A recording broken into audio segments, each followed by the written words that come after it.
Hello and welcome to our very first author reading.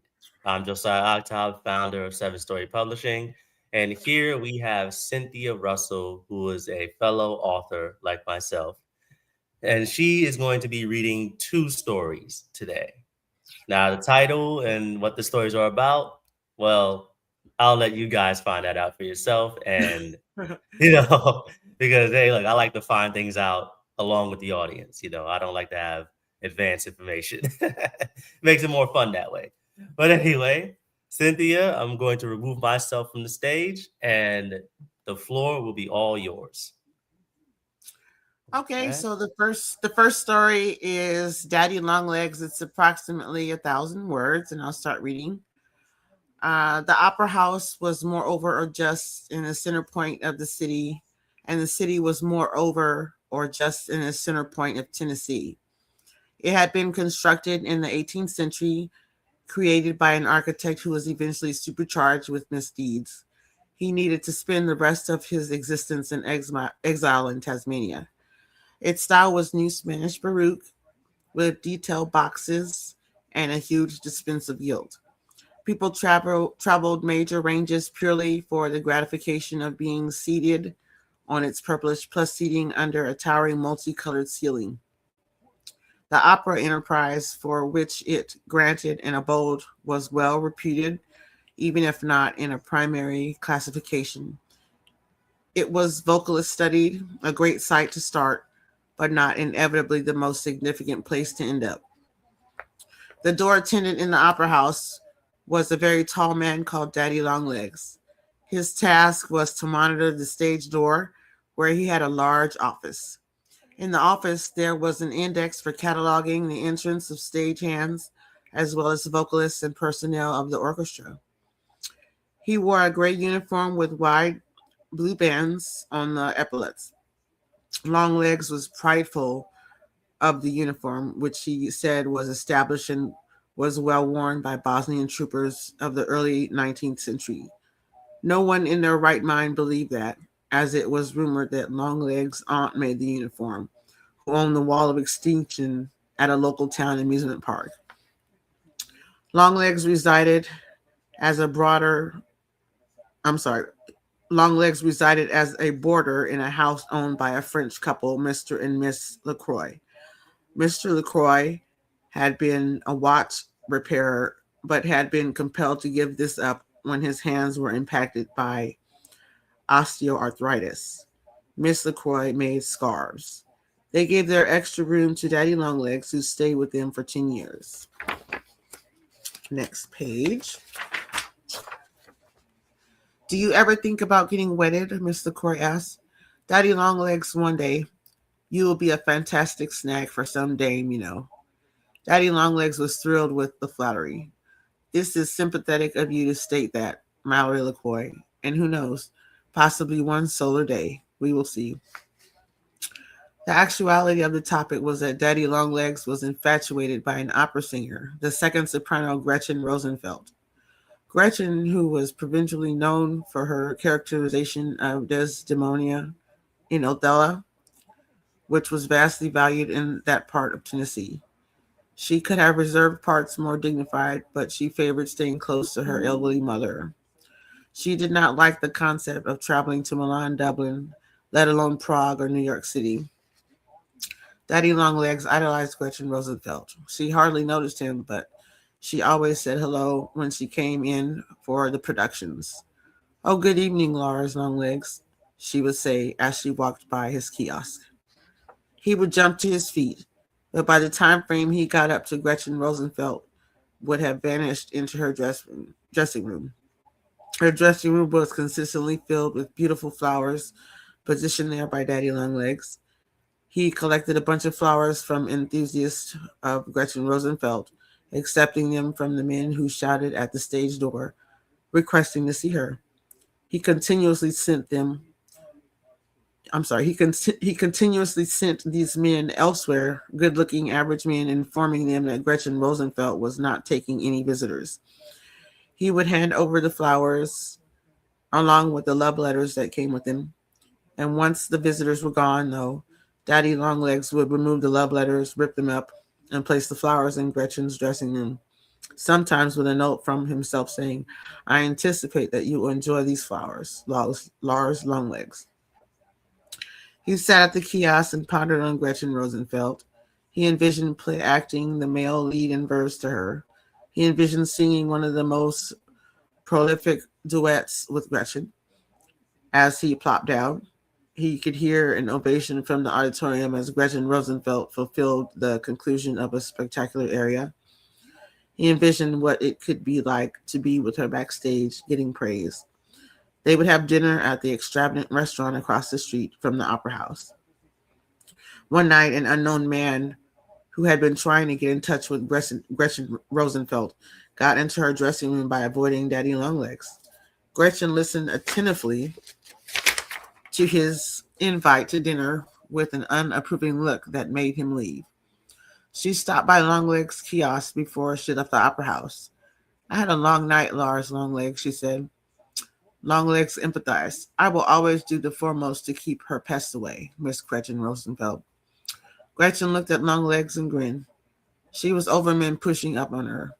She needed somebody dependable, somebody who would not be a problem. An epiphany came, and she knew that Longlegs would be a cozy husband for someone, tall, humble, and uncomplicated. She grinned again at Longlegs.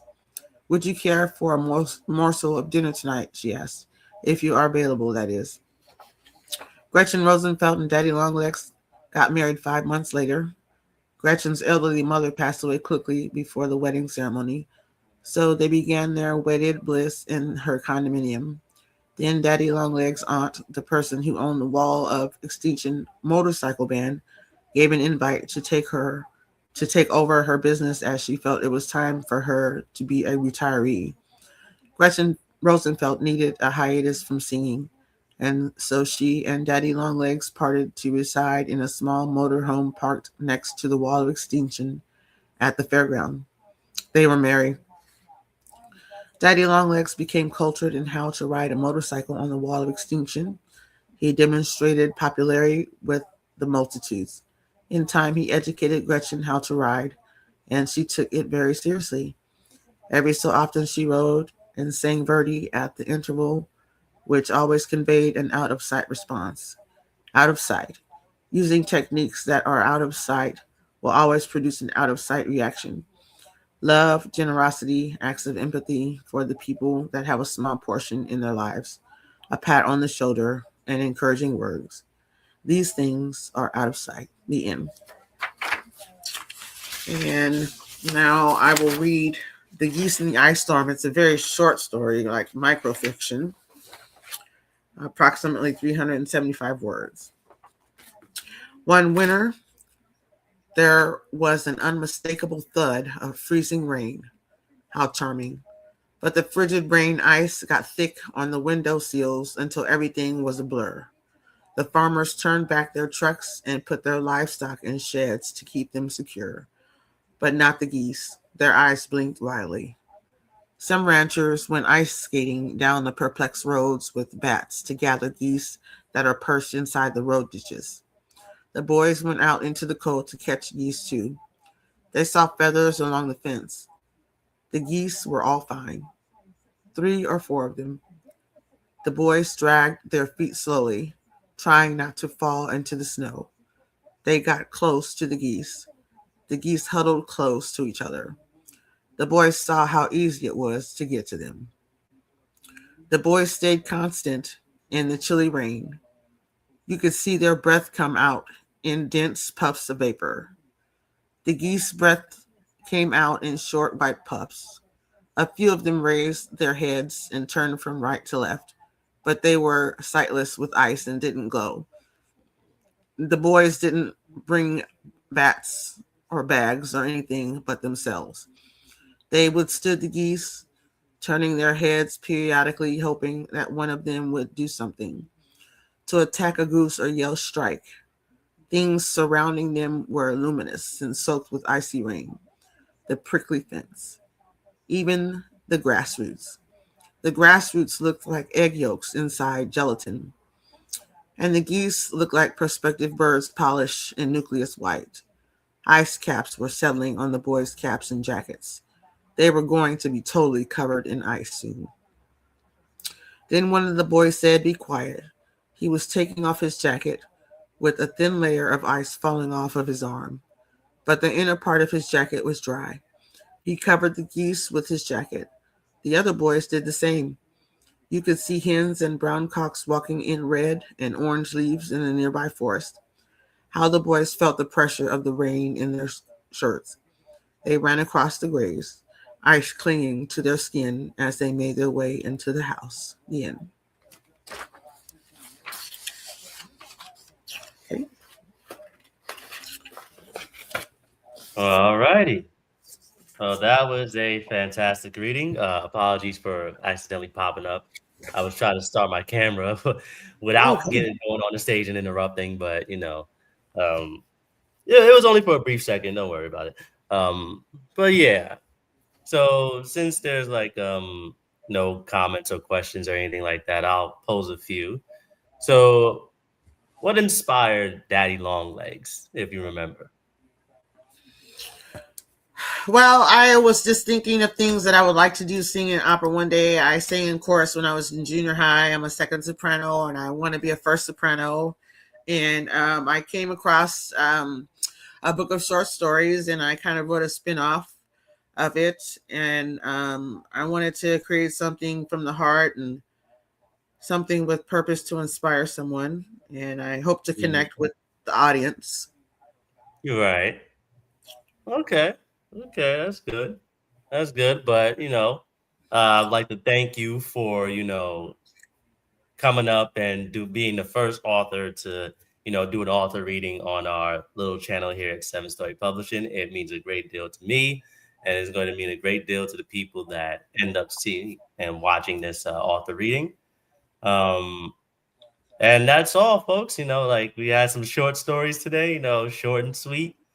Always leave you wanting for more and stuff like that. Cynthia, any closing remarks that you want to, make before we depart for the day?